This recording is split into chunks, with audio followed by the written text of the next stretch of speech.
Good afternoon, producer Susan. How are you doing today? I'm doing great, Jerzee Joe. How are you? I'm good, thank you. Summer's here. Been out cranking up the barbecue. How about yourself? Yep. Yeah, but had to mow my lawn. It rains so much here. Unlike Colorado, we're got to mow the grass about every 6 or 7 days. It Yep. just I was going to say about every 5 days. Wow. All right. Anything exciting happened in your life in the last week? My nephew graduated from college this weekend. Well, fantastic. What college was it? King's College up in the Poconos. Do you know what his major was? He had a double major. I'm kind of impressed. Criminal justice and sociology. So does he want to be a lawyer, a judge, or a cop? I think he wants to be a cop.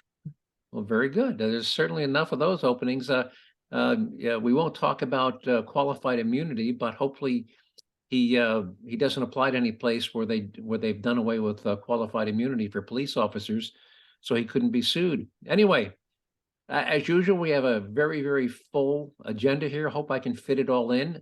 Somebody said, you ought to tell people what day you're recording this on. So anyway, so today is May 23rd. And again, the focus of the show is news and perspective you won't hear in TV. And I'm going to try to blow through a whole bunch of stuff today in about 30 minutes. Ever heard the name Bum Phillips? I don't think that I have. Well, he's a famous NFL football coach. He's since passed away, but a very famous NFL. And our quote of the day is from the NFL, the late Bum Phillips, and it's on when you actually become a failure. And according to Bum Phillips, it has nothing to do with how many times you failed. In our stupidest thing I've heard all week segment, once again, I couldn't narrow it down to just one. So we have three contenders to pick from, and I'll play all three. The first is from a congresswoman who's trying to discredit an FBI whistleblower who's testifying under oath before a congressional committee. The second is from an author who claims that waking up and starting your workday early is a symbol of white supremacy. And the third is from an alleged study published by the Journal of American Medical Association that concludes that climate change is responsible for an increase in gun violence. You're going to have to decide, but from just those brief things, you got a leading contender if you had to handicap this Yeah, race. I got to hear more about all these. Okay. We'll tell you about the CDC released a study, and there was a stunning statistic in the study about a very tiny demographic, a single-digit demographic group that accounts for more than 1/3 of all homicide victims. You may or may not be surprised by what that demographic group is, how small it is, and how large of a chunk of homicides it accounts for. Here's a little, I did some math over somebody asked me, well, what's, about the illegal immigration, what's it costing the taxpayers? Well, since Biden was sworn in as president, an estimated 6.6 additional illegal immigrants have entered the country. We'll tell you what the annual cost to taxpayers is to feed, house, clothe, provide medical care, and to provide education to the children of those immigrants. And I think you might be stunned by that number. In our economic literacy segment, we have a letter by a professor of economics at George Mason University to a man who wanted to know how does he explain to his college-age sister why capitalism is better than socialism. And I want to read that letter from that professor that he sent to this man. You're pretty tech savvy. You ever heard of an app called Temu, Temu? Yes, I have. It's I don't know that the app itself is Chinese, but its roots are basically you're buying Chinese products. Chinese food. Do you have that app on your phone? I do not. I do not support buying. I mean, I won't say that I don't buy them, but I try to always buy local when I can. Okay. Well, I'm going to tell you why that app is dangerous. And if you know anybody who has that app on their phone, why they should delete it. So anybody listening who has Temu on their phone, or you know of anybody who has Temu on the phone, I'm going to tell you some shocking things about Temu and why, if you have it on your phone, you should get rid of it. And if you know anybody, you should urge them to get rid of it. And our taxpayer relief shot is from Las Vegas, where a man is being chased by the police. And in his attempt to get away from the police, he tries to carjack a guy so he can jump in the car and get away from the police. Unfortunately for the thug, the driver of the car he tried to carjack was armed. And I'm guessing you can probably figure out how that turned out. So, all right. So our quote of the day from the late Bum Phillips. And here was his quote on failure. He said, "You will fail all the time, but you aren't a failure until you start blaming someone else for your failures." What do you think of that sentence by him? Yeah, I agree. I think we need to use our failures as a learning opportunity. And if Yeah. you're going to deflect your failures onto somebody else, you're not going to learn anything. Yeah, and you look at the history. I mean, the list of famous people who have gone. I think Henry Ford went bankrupt a couple Mhm. times. I think Abraham Lincoln was bankrupt, and there's a whole list of people. You can just Google the phrase "famous people who have declared bankruptcy," and you'll see a long list of famous people who have gone bankrupt. So I really like that. And again, I don't know of anybody who hasn't failed at multiple things in their life. Some things are small, some things are big. But again, you're going to fail all the time. And what was the saying from Rock? It doesn't matter how many times you get knocked down; it's how many times you get up, Get back up. Yep. get back up. All right. So again, I think that's a great quote. You're not a failure until you start blaming someone else for your failures. All right. So here's our three contenders for the stupidest thing I've heard all week. Now let me set the stage for this first one. Now you're aware of the Durham report that came out last week, where the special prosecutor just ripped the FBI a new one Mhm. for the thing with the Russian collusion, the Mueller Yep. report, and how they buried stuff, and they knew that the Steele dossier wasn't credible. You're familiar with the Durham report that came out last Mhm. week? Yep. Well, anyway, so Congress was holding a hearing, following up on all of the things that the Durham report uncovered, and they had an FBI whistleblower there. Well, some of the Democrats weren't happy with this guy blowing the whistle on FBI misconduct. So when it came time, one of the women on the committee, apparently she had tasked her staff. She wanted to discredit this guy, and this is Representative Linda Sanchez from California. Um, and so she wanted to discredit this FBI whistleblower. So she had her staff do something that's called, opposition research, and she's trying to trap this guy, make him look bad. And here's how ridiculous this thing gets. Here we go. Hopefully this is her and not an ad. Nope. The ad is going to replay. So we're going to have to pause this till the ad runs through. Um, here we go. Mr. Allen, have you ever used Twitter? Yes or no? I have utilized Twitter, yes. Okay, and is your account at Marcus A970500645? That is absolutely not. Now, he just told me, now he's testifying under oath, but he's a black man by the name is Marcus Allen, a very common name. And he has just told her, no, ma'am, and he's under oath, no, ma'am, that is not my account, but she doesn't care. Here we go. My account. Okay, that's not your account. Well, on December 5th, 2022, an account under the name Marcus Allen retweeted a tweet that said, That is not my account, ma'am. You haven't let me finish the question, You might have sir. been a football player. You haven't let me finish the question. And the time is mine. On December 5th, 2022, an account under the name of Marcus Allen retweeted a tweet that said, quote, Nancy Pelosi staged January 6th, retweet if you agree, end quote. Do you agree with that statement? Yes or no? That is, I don't, no, ma'am. That's not my account at all. I have no I'm asking idea. whether you agree with that statement, yes or no? Can you please rephrase the Yeah. statement? Do you think Time of the that gentle lady Nancy has Pelosi expired. staged January 6th? I just want him to answer. He'll the answer. first He'll answer. question. Yeah, he'll answer. I'm just telling you your time's up.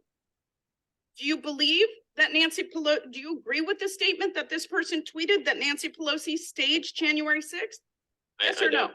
No. Thank you. Now, what a colossal waste of time that was, wasn't it? Yeah.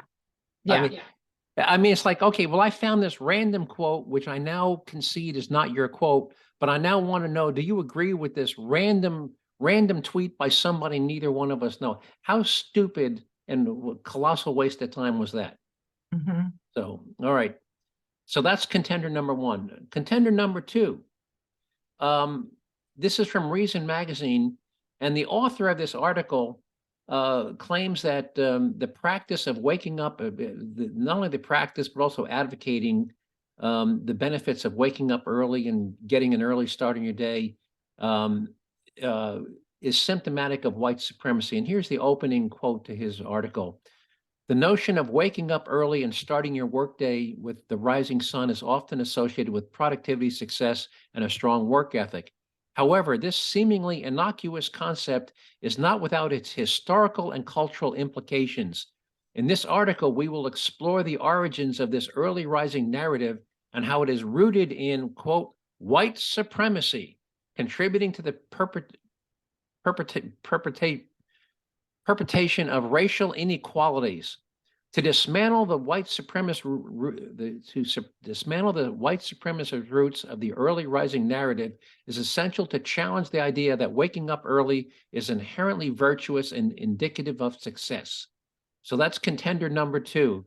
So far, would you put the Congresswoman ahead of him, or would you put this one ahead of the Congresswoman? I think I'm going to put that one ahead of the Congresswoman. All right.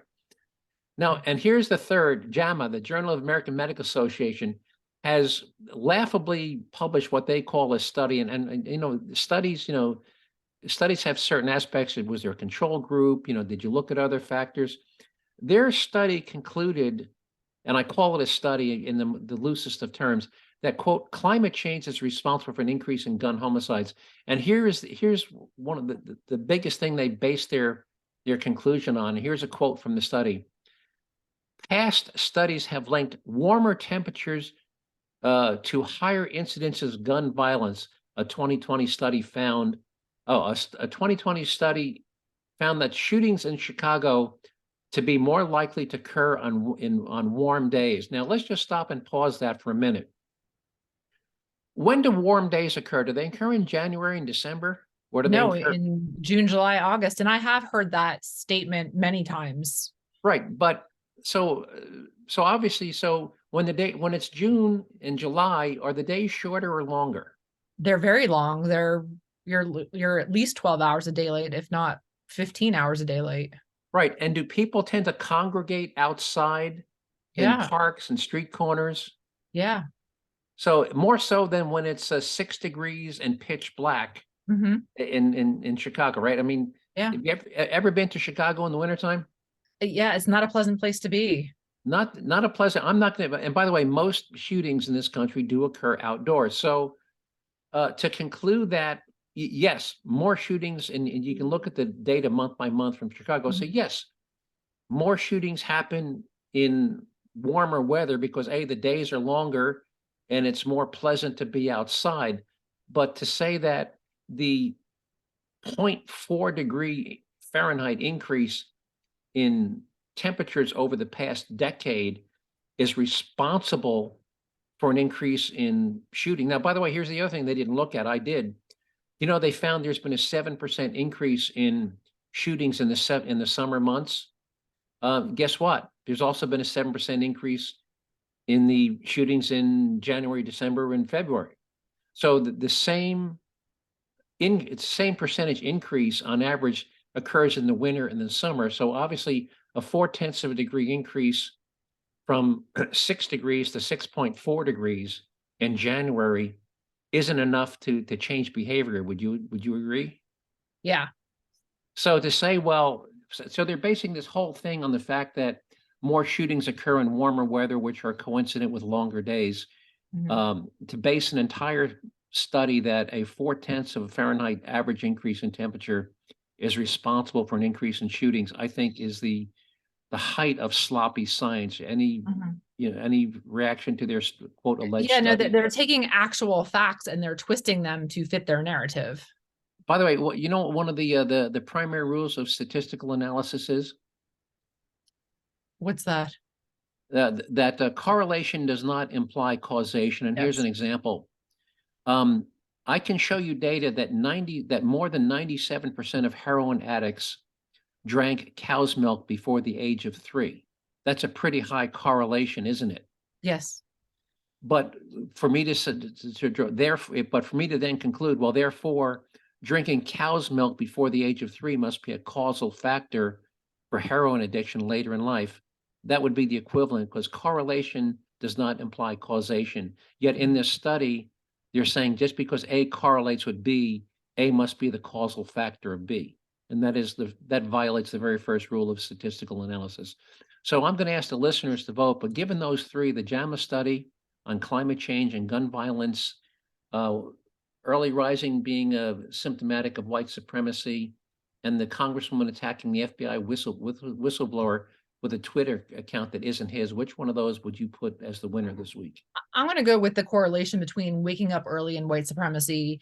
The woman who with the Twitter account, she was trying to make a point, although a bad point. She was trying to make a bizarre, twisted point. And Well, again, she was trying to trap the guy with trying to trap him. And then with the climate change and gun related shootings, they're taking, again, actual facts and twisting them to fit their narrative. So yeah, I'm going to go with the correlation between waking up early and white supremacy. Yeah, that's a symptom of white supremacy. All right.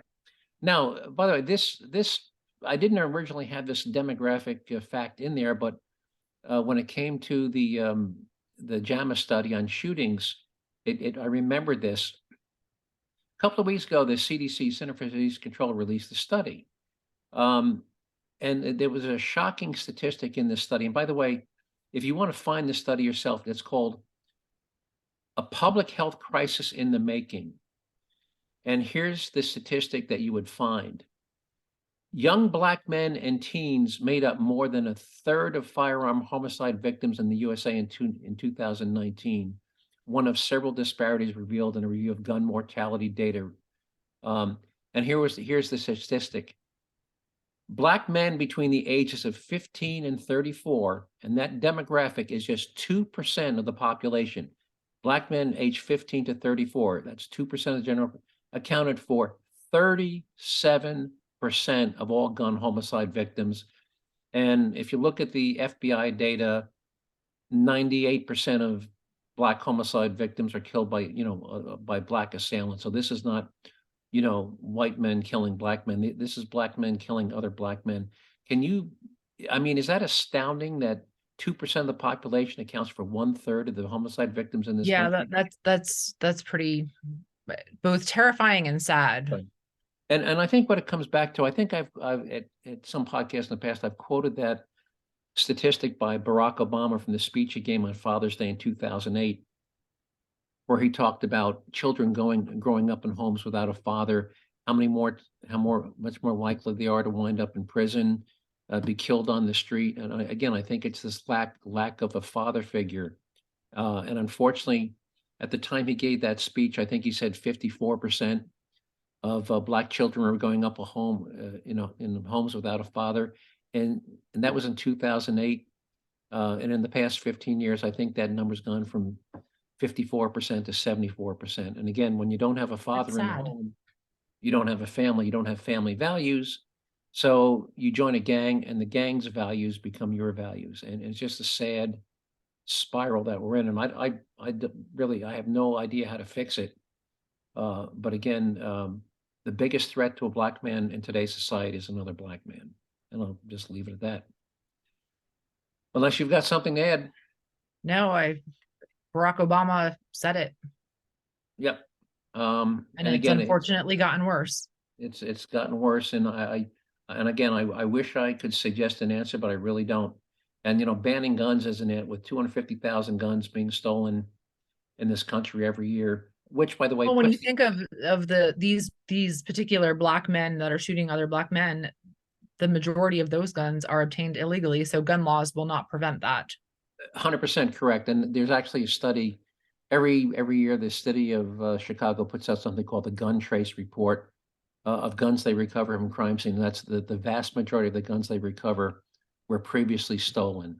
Well, especially when you're talking about teenagers, because teenagers can't own these guns legally. Yeah, they can't buy or own them. So and CBS, by the way, if somebody wants to fact, CBS News did a special called "The Guns of Chicago," and in one scene, a female reporter is talking to a group of young Black men. They're all wearing masks and they all got guns in their belts. And she says to one guy, one of the young Black teenagers who's got a gun in his belt, "How tough is it to get a gun in Chicago?" You know what the young Black man tells her? It's probably as easy as getting a pack of cigarettes or a bottle of beer. His quote was $30 and 30 minutes. Do you want one? That was his answer to her. So that's how easy it is to get a gun in Chicago. So again, he's not getting it from a gun store. and nobody's going to, no legal gun owner is going to sell a gun that's a $300, $400, $500 gun to somebody for $30. Yeah. That's a gun that was stolen for drug money. I mean, that was a gun that was stolen from a burglary and just flipped for drug money. All right. So let's go back to our 6.6 million illegal aliens, and what it's costing to house and feed them. And that's just the 6.6 that have entered the country since Biden became president January 21st, 2021. So, do you remember what the mayor of New York City put the daily cost per immigrant in? I want to say what it was, $300 a day. $350 per day. Now, of course, Okay. that's in one of the most expensive cities in the country. And so let's just assume that, hey, if you're not in New York City, let's knock that down by 2/3, and let's just knock it down to $100 a day. And by the way, people say, well, that's $36,000 a year. I could live on that. Well, guess what? You know what? There's a lot of costs that families benefit from that they don't have to pay for. One of them being education. Do you know what the average cost per pupil is to put a kid in public school per year? It's expensive. It's like $14,300 per student. Now, even though you might pay property taxes or you might pay rent, and some of your rent goes to property taxes, whatever property taxes you pay or your rent pays for is a tiny, tiny fraction. Every business in your town, every retired couple, every home in town that doesn't have kids is helping to underwrite and subsidize the cost of your education. If you have employer subsidized health insurance, you're not paying the full cost of your health insurance. So let's say that it's not $350, but I think $100 per day is the all-in cost of housing, clothing, feeding, medical care, and education for your children.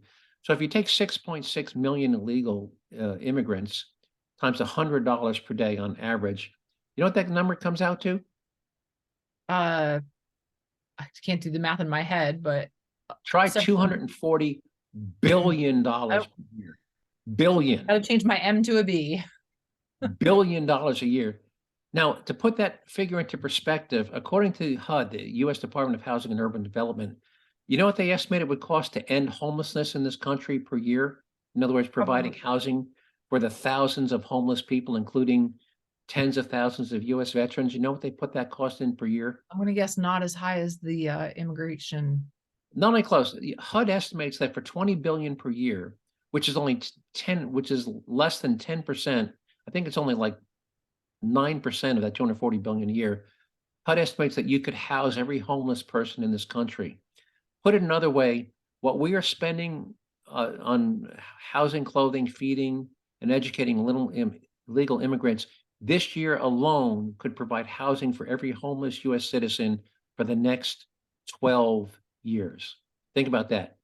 1 year, the money we're spending on illegal immigrants this year alone could house every homeless person for the next 12 years. I find that stunning, don't you? Yeah, it's we have so many things that need to be taken care of in our country, and we're putting a lot of aid towards essentially to other countries, these people that are coming into our country, and they're here to they want a better life, Right. By the way, and we've talked about this before. Now, I've referred to them several times as illegal immigrants, and the news like to call them asylum seekers. Well, there's very, very strict guidelines to qualify for asylum in this country, and one must be political or religious persecution. And by the way, the process for applying for asylum in this country is you present yourself to one of I think there's 76 border crossings on the U.S.-Mexican border. The process is very clear. If you wish to seek asylum, you present yourself to one of the border crossings or one port of entry, and there's others like New York and Canada, but if you're coming from Mexico, you present yourself to one of the 76 border crossings and say, I wish to seek asylum in the United States, and they take you to a room and have you fill out paperwork. You do not apply for asylum by sneaking across the Rio Grande River, and then after you get caught, say, oh, I want to seek asylum. That is not the process for seeking asylum. So some people will say, well, they're all asylum seekers. No, there are not 6.6 million people fleeing religious or political prosecution. I'm sorry, that just doesn't pass the smell test, unless you want to disagree with me. I think a lot of the people that are coming up through Mexico, not from Mexico, from Venezuela and some of the South American countries where the socialist countries where, the money is, it's worthless, it's toilet paper. Those people that they're trying to flee a better life, they're fleeing the bad government, the corrupt governments, the gangs. I guess that you could make an argument for that for some of those people that are coming up from those countries down in South America, like Well, the they're Venezuelans. fleeing poverty and they're fleeing violence, Yeah. but neither one of those qualifies for asylum under US law. You have Mhm. to be fleeing persecution, religious or political persecution. The fact that you might be killed by a gang is not grounds for asylum, at least not under the current law. Now, should it be? That's a different discussion. But the fact that your country or city is dangerous and your life is in danger under U.S. law is not grounds to be granted asylum. Um, so is it sad? Yes. But is it grounds for asylum? Not at this time. All I right. did watch a documentary about, I forget the name. It's the little piece of land between Panama and South America. It's the rainforest, that's the deadly rainforest. It was the It's journey called that the they it's called the Darien Gap. Darien, yes, the Darien, thank you. Right. Um, It's a 60-mile stretch where the Pan American Highway was supposed to run from Alaska all the way down to through Chile. yeah, But there's a 60-mile gap that was never finished, and and all these people like coming up from Venezuela and Honduras, they have to go by foot. It's literally a dirt trail. mhm. Um, and it's just Oh, it's loaded. not dirt, it's mud. It's It is mud. knee deep Yeah. mud. It's called the Darien Gap, and Yeah, there's bandits and people who will kill you. It's one of the most dangerous stretches on the entire what's supposed to be the Pan American. But it's called the Darien Gap, yeah, and people are interested. Just Google Darien Gap and read about all the horrors and how many people die every week trying to make the trip across the Darien Gap. All yeah. right. It's amazing with the technology we have today that we can't figure out how to connect that 60-mile stretch of highway through the jungle and the mud. And Yeah. Well, again, it's not up to us, but yeah, it's been that way for 30 years, and nobody's ever fixed it. Anyway, economic literacy, and I can relate to this because at one time I had a sister who was kind of a raging liberal when she went to college. Anyway, um, uh, this young man, he had a younger sister who had just gone off to her first year in college, and she'd come home on break, and she came in. The first thing was, oh, capitalism is evil. We need to get rid of all the corporations, and how socialism is. We need to all transition to socialism. So he wrote a letter to one of his professors at his old professors at George Mason University. And here's the letter that this is a professor, PhD economics from George Mason University. And by the way, I'm going to give you his name if you want to research this. His name is Donald J. Boudreau, professor of economics. He's also he's got some chairs. Anyway, George Mason University, Fairfax University. And here's his response to this guy. Dear Mr. Runge, thank you for your email. You write that your sister, newly home from her sophomore year at Lehigh University, informed you last night that capitalism simply doesn't work, and you asked me to recommend material to share with her in hopes of prompting her to reconsider what you call her, quote, flirtation with socialism.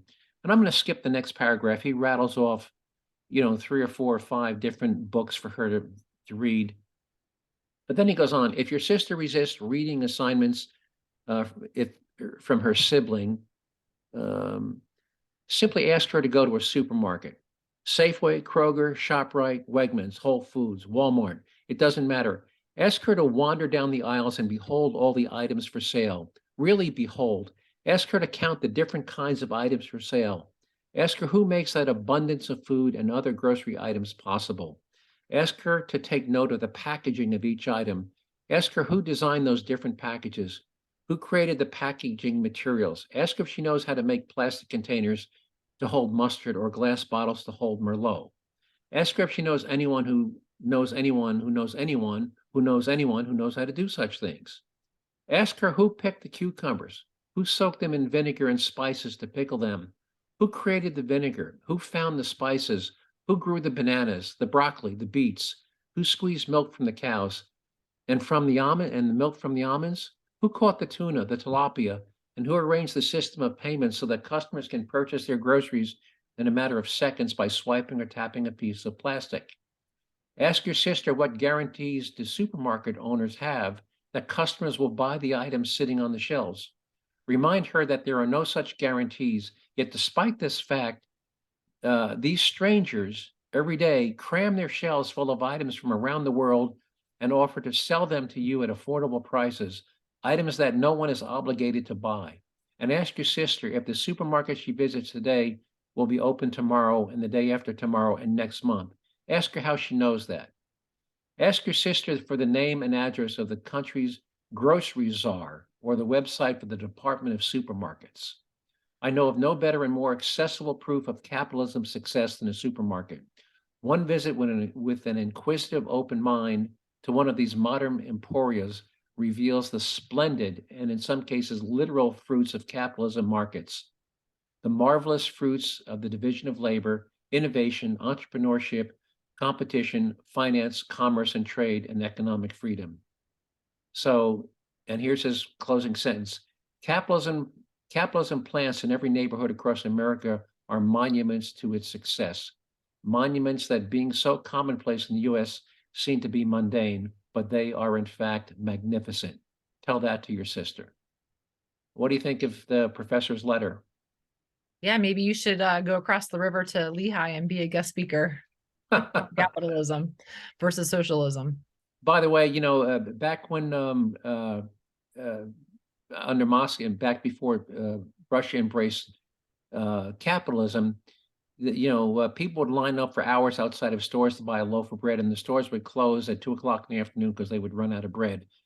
Now, today, 30 years later, if you go to Moscow, you can walk into any store at 10 o'clock at night and walk out 3 minutes later with a loaf of bread under your arm.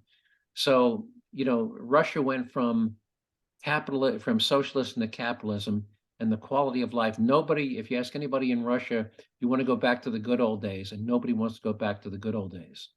All right. How much time we got? Yeah, you only have 5 minutes if you want to do your taxpayer relief shot. Yeah, I think we better skip. We'll save Timo for next time. But in the meantime, if you know anybody with Timo, stop using it, take it off your phone, and we'll tell you why next week. All right.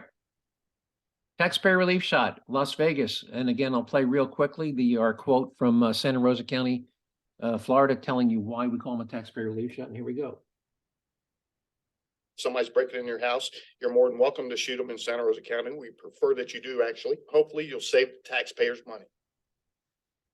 All right. So again, this is a guy running from the cops in Las Vegas, and he's out by the airport, and he sees a guy in a car, and he says, I'm going to get away from I'm going to carjack this guy's car. Here we go. Hopefully I got this without the commercial. Maybe not. Well, here we go. I don't know. Here we go. And he started going towards the one-way street coming from the airport. And I just heard some shots. Yeah, she's describing what turned out to be a deadly shooting near the airport. It started with a man spray painting cars and then quickly became that shootout. Yeah, it ended when the man tried to carjack an innocent bystander to try to get away from cops. In a witness account you'll only see here on Fox 5, one woman describes how it all went down. Crime scene investigator picks up a gun from the road before placing it in a brown paper bag.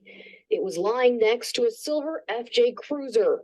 Police say it was the suspect's gun. He pointed at the driver and other people on Paradise Road north of Russell who just happened to be driving by. The driver of that car was armed with his own firearm, and that person engaged him and shot the suspect. I heard screeching. Then I came out because I know this area pretty good. I've been living here for 22 years. Veronica Camiro spotted this white Mercedes with black spray painted waves on it in her neighborhood next to Harry Reid Airport. See him, he had a gun and he ran out. When they arrived at the vehicle, the driver was out of the vehicle and was wearing a mask spray painting on the wall. Police started chasing the armed man on foot, but he ran up a hill and onto Paradise Road out of sight. I just heard the shots. As officers arrived, they found the suspect on the ground, shot. Officers immediately began to render aid to him until he was transported to Sunrise Hospital. And that is where the suspect died. Veronica says she is glad no one else was hurt. It could have been Elliot. It could have been anybody. A single mother with kids. I'm just glad that that man was there with the gun at this time for this crazy guy. You hear what you said? I'm just glad that man, meaning the driver, was there with his gun Yep. at this time. Kim Passant, Fox 5 News, local, Las Vegas. Yeah, I'm just glad that man was there with his gun. And remember, the guy that tried to carjack him was armed too. It looked like he had a 357 revolver. I looked at the gun. But that's our taxpayer relief shot. Anyway, with that, unless you've got something to add, I better sign off or run out of time. Anything? you No, wanna add? I somewhere along the way missed the memo that McCarran Airport is now Harry Reid Airport. Yeah, now Harry. Because I think Harry Reid died last year or something. They renamed it for Harry Reid, former Senate Majority Leader. Anyway, I want to thank all of you who listen to the podcast for giving up 30 minutes of your busy day to listen to me ramble on about things I find of interest. We'll get to TMO next week. If you want to see some materials and story links you heard me talk about today, you can find them on the Jerzee Joe website. Again, that's Jerzee spelled with a R and a Z. J-E-R is at Robert, Z is in zebra, E-E, JerzeeJoe.com. If you want to email me, it's just joe@JerzeeJoe.com. So feel free to email me comments, questions, or suggested show topics. And if you have a vote on which one of our 3 contestants this week is the stupidest thing you heard all week, I'd love to hear your vote. Other than that, I've got nothing to add. Producer Sue, how about yourself? Nope. Enjoyed this great weather. We don't have rain in the forecast, so maybe the lawn will take a break. You got plans for the Memorial Day weekend? As we discussed last week, we are the birthplace of Memorial Day. So Memorial Day is a pretty big deal around here. Big deal, parade. All right, well, good. Enjoy your Memorial Day, and I'll talk to you next week. Good. All right. Bye-bye.